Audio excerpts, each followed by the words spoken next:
এমন একটা সন্ধিক্ষণে এসে দাঁড়িয়েছি যে আমরা পশ্চিমবঙ্গে বাস করছি, বাংলাদেশে বাস করছি, আমরা বুঝে উঠতে পারছি না। কারণ আজকে সারা বাংলা জুড়ে বিভিন্ন প্রান্তে মুর্শিদাবাদ থেকে শুরু করে বিভিন্ন জায়গায় মহেশতলা থেকে শুরু করে বিভিন্ন জায়গায় হিন্দুরা আক্রান্ত হচ্ছে, কিন্তু সেই হিন্দু আক্রান্তের ব্যাপারে বর্তমান যে স্বৈরাচারী সরকার সেই সরকারের কোনো রকম উদ্যোগ নেই।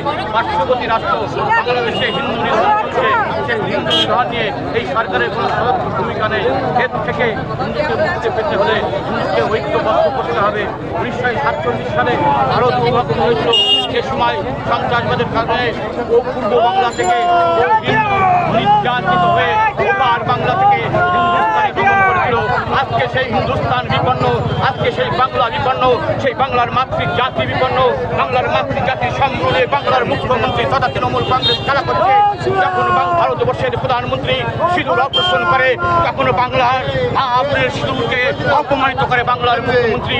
এই ধরনের এক অপদার্থ মুখ্যমন্ত্রী, যিনি কিনা হিন্দু ধর্মের যে প্রতীক সিন্দুর, যে হিন্দু ধর্ম মাতৃশক্তিরা সন্ধ্যেবেলায় প্রদীপ দেয়, যে প্রদীপ জ্বালিয়ে সন্ধ্যে আরতি করে, সেই সন্ধ্যে আরতি দিয়ে তুলসী তলাকে অপমান করে।